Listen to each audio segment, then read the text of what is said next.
नमस्कार। आज का विषय मातृभाषा, मातृभाषा प्रेम। मातृ अंग्रेजियत के पीछे भागना और मातृभाषा से दूर होना देश के लिए और स्वयं के लिए बहुत हानिकारक है। जिस प्रकार शब्द से अर्थ को, अर्थ से शब्द को, शरीर से प्राण को और प्राण से शरीर को पृथक नहीं किया जा सकता, उसी प्रकार हम राष्ट्र को भी मातृभाषा से पृथक नहीं कर सकते, क्योंकि पूरे राष्ट्र में एक प्रकार की मातृभाषा होगी और यदि उसकी उन्नति होती है तो हमें अपने राष्ट्र की उन्नति को श्रेष्ठता में बदल सकते हैं। भारतेंदु हरिश्चंद्र जी ने क्या सुंदर पंक्तियां लिखी हैं। निज भाषा उन्नति अहे, सब उन्नति को मूल, बिन निज भाषा ज्ञान के मिटत नहीं को सूल। विविध कला शिक्षा अमित, ज्ञान अनेक प्रकार, सब देशन से लेकर हो भाषा माहि प्रचार। इसका यदि भावार्थ समझें तो बहुत गुण व गहराई लिए हुए। निज यानी अपनी भाषा से ही उन्नति संभव है, क्योंकि यही सारी उन्नतियों का मूलाधार है। मातृभाषा के ज्ञान के बिना हृदय की पीड़ा का निवारण संभव नहीं है। विभिन्न प्रकार की कलाएं, असीमित शिक्षा तथा अनेक प्रकार का ज्ञान सभी देशों से जरूर लेना चाहिए, परंतु उनका प्रचार मातृभाषा के द्वारा ही देना चाहिए। हमें ये अपनी मस्तिष्क से निकाल देना चाहिए कि अंग्रेजी अंतर्राष्ट्रीय भाषा है। यह अंतर्राष्ट्रीय भाषा नहीं है। 200 देशों में से केवल 14 देश में अंग्रेजी भाषा चलती है। फ्रांस में फ्रेंच है, जर्मनी में जर्मन है, रूस में रशियन है, जापान में जापानीज़ है, चीन में चाइनीज़ है, डेनमार्क में डेनिश है। अर्थात इस सब को ध्यान करें तो अंग्रेजी केवल उन्हीं देशों में है जो अंग्रेजों के गुलाम थे।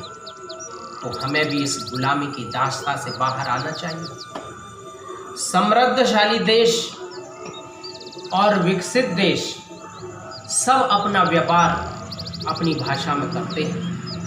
किसी भी राष्ट्र का अपनी पहचान उसकी राष्ट्रभाषा और संस्कृति से होती है।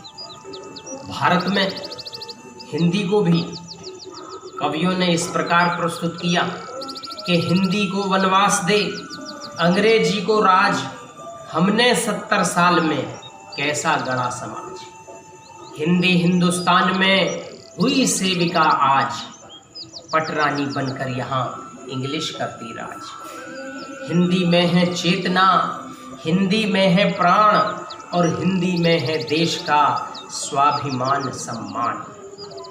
हिंदी सूर कबीर है, हिंदी है रसखान, आओ सब मिलकर करें हिंदी का उत्थान, हिंदी का उत्थान। हमें दूसरों की भाषा सीखने का मौका मिले तो ये अच्छी बात है, लेकिन दूसरों की भाषा के चलते अपनी मातृभाषा को छोड़ना पड़े, ये हमें दिक्कत का सामना करा सकता है। ये तो एक ऐसी भाषा है जो बोली जाती है और वही लिखी जाती है। अन्य भाषा को आप बोलकर और लिखकर देख लीजिए, कहीं ना कहीं अंतर दिखाई देगा।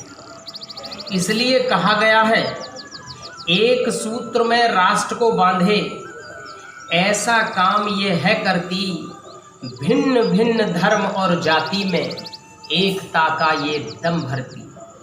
है हिंदुस्तान पे नाज हमें, हम प्यार बहुत इसे करते हैं, राष्ट्रभाषा है अपनी हिंदी, मातृभाषा इसे हम कहते हैं। ऐश्वर्य, धन्य धान्य और अनंत महिमा संपन्न भारतवर्ष का भाग्यावश विदेशी आक्रांताओं से आच्छादित हो उठा था और देश गुलामी की जंजीरों में जकड़ गया। देश का सौभाग्य सूर्य प्रभावहीन दृष्टिगोचर होने लगा।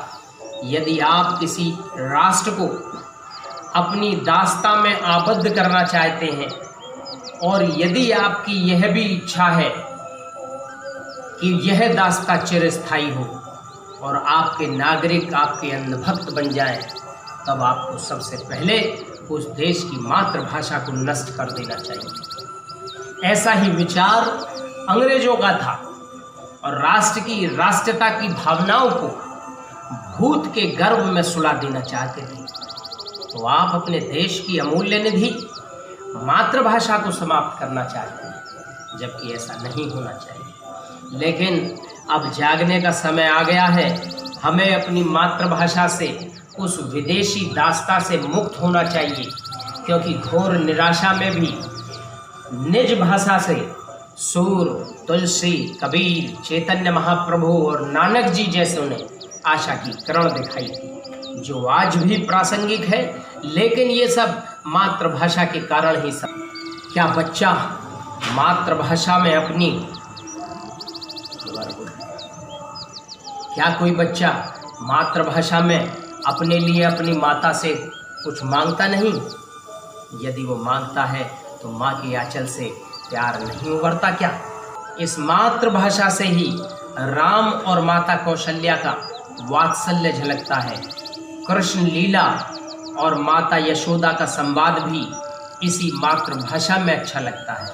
तभी तो कहा गया है, सागर में मिलती धाराएं हिंदी सबकी संगम है, शब्द नाद लिपि से भी आगे एक भरोसा अनुपम है।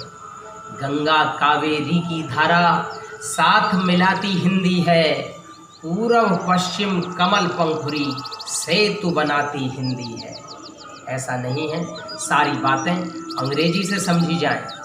नई शिक्षा नीति में भी कहा गया है कि किसी भी ज्ञान को जितना मातृभाषा में अच्छा सीखा जा सकता है, उतना अन्य भाषा में नहीं। इसलिए मातृभाषा में लोरी से ही नींद आ सकती है, अन्य भाषा की लोरी से भी नींद नहीं आ सकती। जय हिंद, जय भारत।